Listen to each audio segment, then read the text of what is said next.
Bismillahirrahmanirrahim. Assalamualaikum warahmatullahi wabarakatuh. Sahabat yang beriman, menjelang hari kiamat akan muncul sosok yang sudah menjadi perbincangan sejak zaman Nabi. Dia adalah Dajjal, makhluk eskatologi Islam yang membawa malapetaka. Keberadaannya hingga kini masih menjadi misteri dan waktu keluarnya tidak ada yang mengetahui. Laknatullah ini digambarkan sebagai orang yang mempunyai kekuatan besar.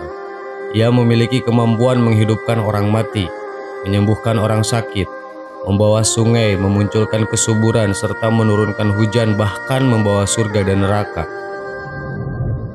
Meski dengan kekuatan super, namun bukan berarti tidak ada yang Dajjal takuti. Hal berikut ini membuat makhluk bermata satu tersebut was-was dan cemas. Konon hal inilah yang membuat satu matanya rusak. Apa sebenarnya yang ditakuti Dajjal? Berikut ulasannya. Ternyata yang sangat ditakuti Dajjal adalah dukhon atau asap. Bukan asap yang ada saat ini, namun asap yang memang didatangkan oleh Allah dari langit khusus untuk menghancurkan Dajjal dan bala tentaranya. Rasulullah SAW dalam sebuah riwayat mengatakan, jika pada akhir zaman nanti akan terjadi pelemparan batu-batu dari langit atau kini lebih dikenal dengan hujan meteor. Turunnya meteor ini menyebabkan ledakan dahsyat dan membawa debu beterbangan.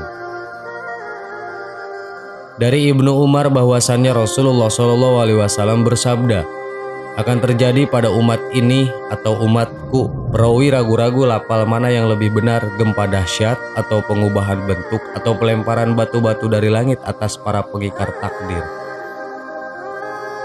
Asap atau dukhon inilah yang akan membuat Dajjal hancur lebur di akhir zaman. Ketakutan akan Dajjal diketahui dari Rasulullah SAW yang menguji Ibnu Syayyadah untuk menguji apakah dia Dajjal atau bukan. Rasul pun mengujinya dengan mempertanyakan tentang dukhon.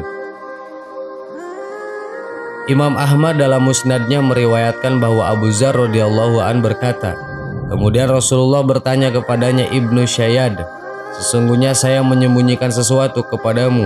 Dia, Ibnu Syayyad, berkata, engkau menyembunyikan bagian depan hidung dan mulut kambing serta aduk atau asap kepadaku. Kata Abu Dzar, ia hendak mengucapkan ad-dukhon atau asap atau kabut, tetapi tidak dapat, lalu ia mengucapkan kata aduk. Riwayat ini menjelaskan bahwa Rasulullah SAW mengetahui tentang Dajjal. Beliau paham bagaimana menguji seseorang Dajjal atau bukan.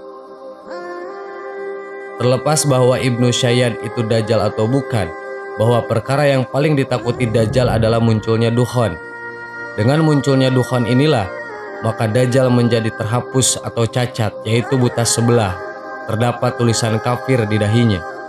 Oleh karena itu Dajjal dinamakan Al-Masih atau terhapus, karena Dajjal terhapus, yaitu terhapus fisiknya dari normal menjadi cacat.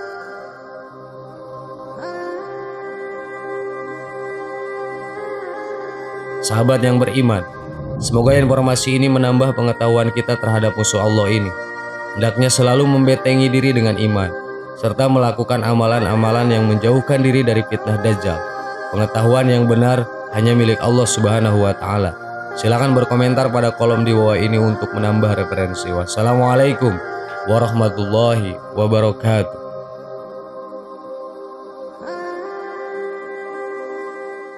Bismillahirrahmanirrahim. Assalamualaikum warahmatullahi wabarakatuh. Sahabat yang beriman, sebelum terjadinya Fathul Makkah pada bulan Ramadan tahun 8 Hijriah, di depan Ka'bah ada dua patung berhala yang besar bernama Ishab dan Nailah. Ishab dan Nailah ini ternyata adalah seorang pasangan kekasih yang kemudian menjalin kasih dan melakukan perzinahan di depan Ka'bah dan langsung dikutuk menjadi batu. Ishab merupakan laki-laki yang tinggal di Yaman dan jatuh cinta kepada Nailah yang tinggal di Mekah. Namun ketika hendak melamar Nailah, orang tua Nailah tidak merestui, hingga akhirnya keduanya memilih untuk melakukan hubungan diam-diam. Pada suatu hari, musim haji merupakan momen yang digunakan untuk bertemu. Keduanya pun sepakat untuk bertemu di depan Ka'bah dan melakukan jinah pada malam harinya. karena pada malam hari kondisi Ka'bah memang sepi dan tidak ada aktivitas. Karena perlakuan itu, Allah Subhanahu wa Ta'ala pun mengutuk mereka menjadi batu. Keesokan harinya masyarakat yang hendak melakukan tawaf kaget dan memilih meletakkan kedua patung di lokasi yang berbeda. Patung Ishaq diletakkan di Bukit Sofa dan patung Nailah di Bukit Marwah. Hal itu sebagai pembelajaran bagi generasi berikutnya. Kami dahulu selalu mendengar kisah Ishaq dan Nailah. Mereka adalah laki-laki dan perempuan dari suku Jurhum. Mereka berdua berzina di dalam Ka'bah. Maka Allah Subhanahu wa Ta'ala mengubah mereka menjadi dua buah batu, kata Aisyah radhiyallahu anha. Pada masa Amr bin Luhai berkuasa, kedua patung tersebut diletakkan di Ka'bah dan meminta masyarakat untuk menyembahnya. Amr bin Luhai disebut sebagai bapak kemusyrikan. Rasulullah SAW pernah berkata, "Saya diperlihatkan Amr bin Luhai oleh Allah di neraka dengan isi perutnya keluar karena panasnya dan siksaan yang berat. Karena dialah orang yang pertama yang merubah agama Ibrahim. Hai Aksam, aku melihat Amr bin Luhai bin Qoma'ah bin Khinji menyeret usus-ususnya. Dan aku tidak melihat orang amat mirip dengan orang lain melainkan engkau dengannya dan dia denganmu." Kemudian Aksam berkata, "Barangkali kemiripannya denganku membahayakanku, wahai Rasulullah." Rasulullah bersabda, "Tidak, karena engkau orang mukmin dan dia orang kafir. Dialah orang yang pertama kali merubah agama Ismail, memasang berhala, mengiris telinga unta, melepas saibah, memberikan wasilah dan melindungi Ham." Hadis riwayat Bukhari.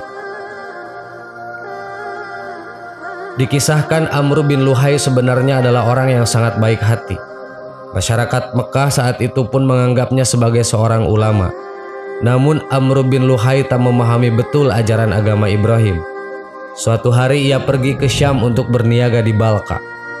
Ia bertemu dengan suku Amalik yang mendengarkan ajaran Ibrahim hanya setengah-setengah. Suku asli Syam ini menyembah berhala dengan sebutan Allah. Lalu Amr bin Luhai pun bertanya, "Apa yang sedang kalian lakukan?"